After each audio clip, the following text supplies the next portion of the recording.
When I was a kid, my grandparents had a crucifix made out of corn husks on their wall that terrified me. Of course, today that crucifix doesn't scare me. I even think it's kind of beautiful.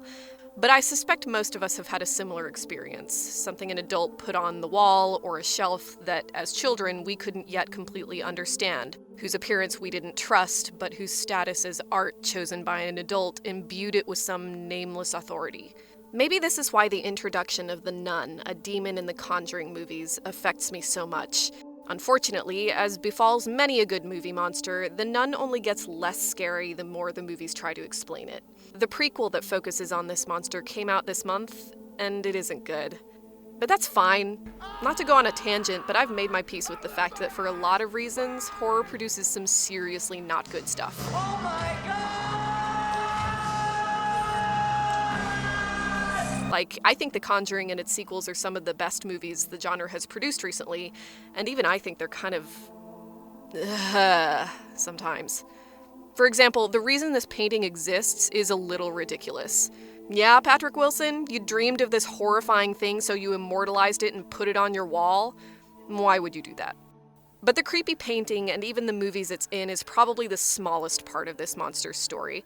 As it ends up, James Wan didn't even come up with the design for the Nun until post-production, which is why Valak's appearance is weirdly never referred to directly in The Conjuring 2, and also why, as far as the plot is concerned, it doesn't really matter what Patrick Wilson is painting here as long as it looks spooky. And spooky it is! The Conjuring has no shortage of monsters, but in terms of immediate scariness, the Nun tops them all. So why is that? Valak's appearance might be essentially meaningless to the plot of The Conjuring, but that doesn't mean this design came out of nowhere. Nuns have a long history of unflattering representations in film, usually as domineering and cruel caretakers or teachers. Mental illness is the fashionable explanation for sin. And even that cliché has been around for centuries. In the 1800s, anti-Catholicism was all the rage in America and England. A lot of it was political.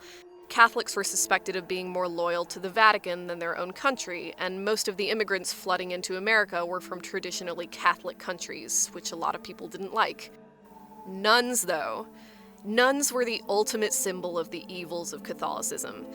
In 1836, the book everyone was talking about was called Awful Disclosures of Maria Monk. Supposedly the autobiography of a novice nun from Montreal, the book described a secret Catholic underbelly of rape, torture, infanticide, murder, and all sorts of sexual and moral perversions committed by the nuns and priests, but mostly nuns, at the convent she supposedly escaped from. Of course, later it was revealed that the entire story was cooked up by a group of Protestant ministers, but that didn't stop Awful Disclosures from being the second most popular book of the 19th century, next to Uncle Tom's Cabin. If you're going to attack a religion, it seems like religious leaders would be the ones to spread nasty rumors about. Catholicism is nothing if not patriarchal, and it's true, priests, bishops, and the Pope certainly got their share of hate, but nothing like the almost supernatural suspicion of nuns. So, why? What exactly is so wrong with nuns? The short answer is that nuns were women. The Victorian era, in England as well as America, was essentially ruled by sexual politics. The plan for all women at the time went like this: stay out of your parents' way, get married, have babies, raise them to be good and moral citizens, and then die. If this sounds a little restrictive, then I have good news. Since women are naturally weak in both mind and body, making babies is actually the healthiest, most useful contribution they can make to society. Only a mentally imbalanced woman would want more. I know this because Nietzsche said so, and that mustache don't lie. So nuns caused a problem in the Victorian assumption that women were incapable of intelligence or independence. Naturally, I like to see a lad who can take care of himself. On the outside, it's a man's world. How are they doing, Father?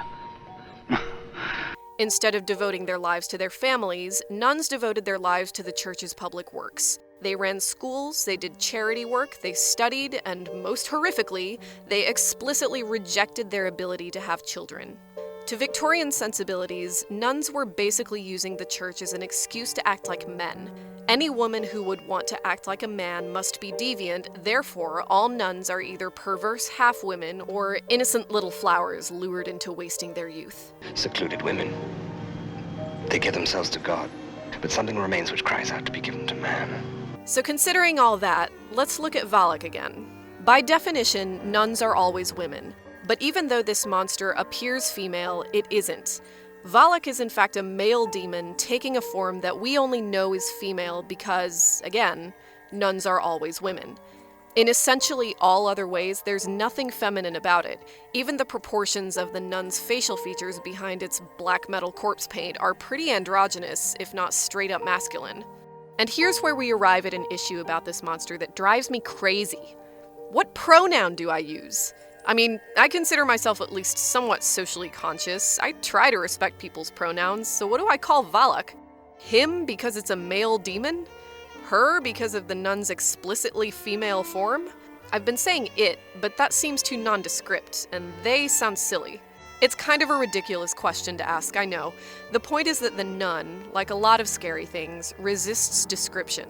Humans don't like things we can't easily categorize. As horror philosopher Noel Carroll says, such things are unnatural relative to a culture's conceptual scheme of nature. They do not fit the scheme, they violate it. Thus, monsters are not only physically threatening, they are cognitively threatening. For such monsters are, in a certain sense, challenges to the foundations of a culture's way of thinking. So, am I saying that people from Protestant countries like America and England are just born with a natural fear of all things Catholic? Of course not. That would be stupid.